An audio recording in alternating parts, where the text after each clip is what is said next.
Assalamualaikum warahmatullahi wabarakatuh. Selamat sore, salam sejahtera bagi kita semua. Semoga sahabat-sahabat semua selalu dilimpahi rezekinya oleh Allah Subhanahu wa taala. Amin. Ya robbal alamin ya. Sore hari ini tadi setelah hujan ya. Jadi di Blitar sini khususnya hampir setiap sore itu hujan ya. Biasanya diawali dari jam-jam di atas jam 2 lah ya. Sudah mulai mendung-mendung, turun hujan. Patut disyukuri apapun karena air hujan penuh berkah ya, khususnya bagi pekebun, bagi pecinta tanaman seluruh Indonesia. Karena ya tentu kita akan mengurangi kos untuk penyiraman ya, tentu sangat berkurang sekali ketika air hujan itu turun. Jadi memang air hujan sendiri mengandung unsur-unsur yang sangat penting bagi tanaman juga ya, karena di sana ada unsur N juga yang tentu itu membantu dalam proses tumbuh kembang alpukat tersendiri ya. Kalau di Bibit Unggul Blitar mau hujan maupun kemarau sih tenang-tenang saja ya, karena kita semua pakai sistem irigasi tetes ya. Ini meliputi penyiraman maupun pemupukan semua sudah melalui sistem ini ya. Jadi meskipun tidak hujan, meskipun panas, yang penting airnya ada, tentu kita sudah nggak perlu banyak tenaga lagi untuk kita arahkan dalam penyiraman tanaman maupun pemupukannya ya, karena 80% ya kalau di Bibit Unggul Blitar sudah memakai sistem ini ya. Kelebihannya memang luar biasa kalau sistem irigasi ini, karena nggak banyak yang terbuang airnya maupun pupuknya ya. Jadi kalau konvensional atau tradisional kita siram secara manual itu memang dari satu tanaman ke tanaman yang lain tentu sangat berbeda-beda ya. Jadi mungkin ada yang bisa kurang, ada yang berlebih, tetapi dengan sistem ini memang hasilnya bisa dilihat ini hampir merata ya pertumbuhannya ya, karena ya secara keseluruhan menerima airnya sama, menerima pupuknya sama. Nah itulah kelebihan-kelebihan yang perlu kita sampaikan kepada pecinta tanaman khususnya alpukatnya. Tetapi sore hari ini saya khusus ingin membahas masalah tabu lampot, karena masih banyak sekali pertanyaan-pertanyaan itu baik di komentar maupun di WA ya sahabat ya.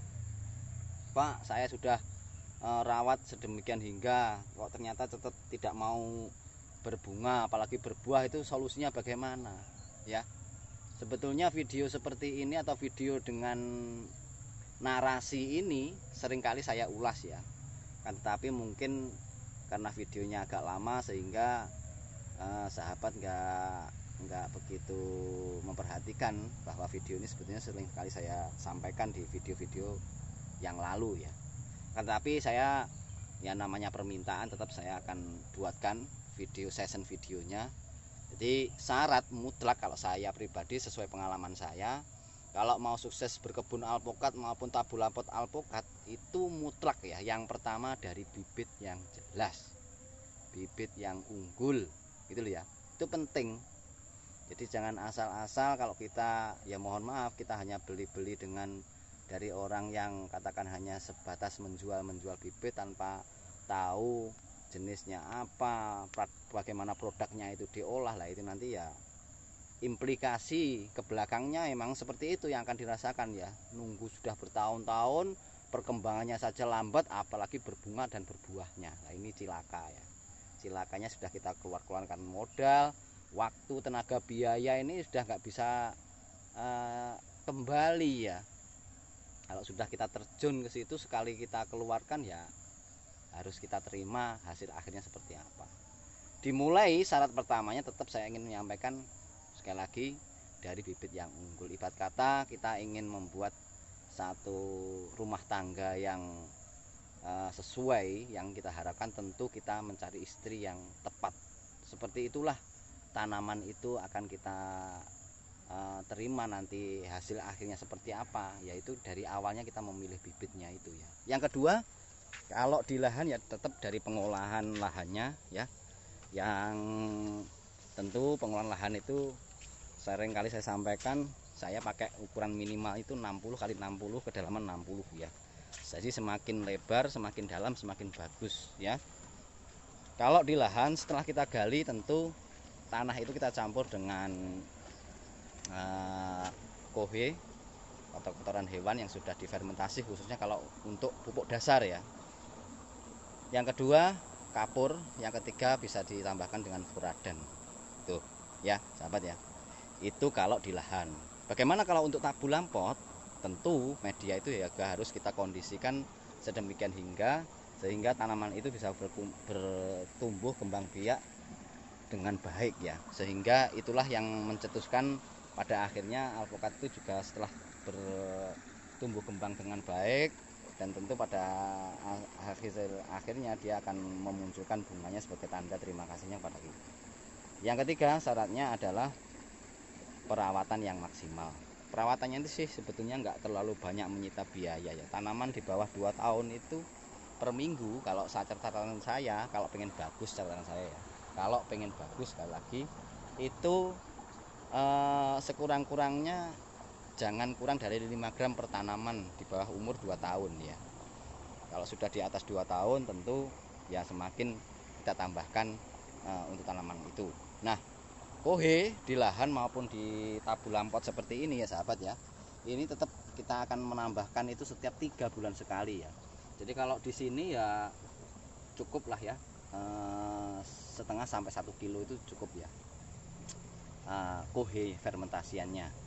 Sementara kalau di lahan itu kalau saya menyarankan minimal ya 1 karung ya, atau 1 arko itu ya. Kalau ditimbang rata-rata 30 sampai 40 kilo, itu 3 bulan sekali ya. Kalau jadi pupuk organiknya 30 kilo sekurang-kurangnya 3 bulan sekali. Sementara pupuk anorganiknya itu biasanya saya 5 gram per minggu di bawah umur 2 tahun ya. Seperti ini jenisnya kelut ya sahabat ya. Ini memang alpukat ini memang mudah sekali berbuah ya. Bisa dilihat, saya perlihatkan ini sudah mulai mentil-mentil ini. Mantap sekali ya sahabat ya. Jadi memang ya sahabat ya, selain itu kalau untuk tabul lapot maupun di lahan saya tetap merekomendasi kalau mau untuk tabul lapot tuh memang nggak semua jenis ya bisa, tapi waktunya itu ya, waktunya lebih cenderung lama gitu loh ya sahabat ya. Jadi kalau mau tabul lapot ya aligator, kelut, miki, itu kalau saya, pengalaman saya seperti itu bidang saya ya. Ini sudah bertahun-tahun, nggak perlu dikaji-kaji lagi, nggak perlu dicoba-coba lagi. Kalau 3 jenis ini, kalau bibitnya sudah jelas, media tanamnya sudah bagus ya, perawatannya sudah maksimal, saya yakin ya di bawah 2 tahun pasti sudah produksi. Itu dari bibit 80-90 cm. Bagaimana kalau dari bibit yang 1 meter, 1,5, 2 meter ya pasti lebih cepat lagi ya sahabat ya. Mungkin saya juga perlu menyampaikan kalau untuk perlakuan untuk tabulam pot itu agar syaratnya itu sukses ya, bagusnya media tanamnya ini, medianya ini diganti setiap 2 tahun sekali ya kalau pengen hasilnya bagus. Karena telah lama ya, menurut pengalaman saya itu kalau nggak diganti 2 tahun itu sudah mau dipupuk yang bagaimanapun sudah nggak diterima ya. Karena itu kalau 2 tahun itu rata-rata akarnya itu sudah banyak yang mati. Nah, akar-akar yang mati itulah yang mengganggu proses pertumbuhannya. Nah, gitu loh ya. Kalau sudah pertumbuhannya terganggu, otomatis pembuahannya juga akan terganggu dan yang lain sebagainya.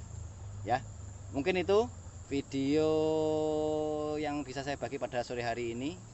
Kalau masih bingung, kalau masih perlu banyak yang ditanyakan, kalau saya komentar itu nggak begitu ya, komentar di YouTube itu nggak begitu waktunya ya.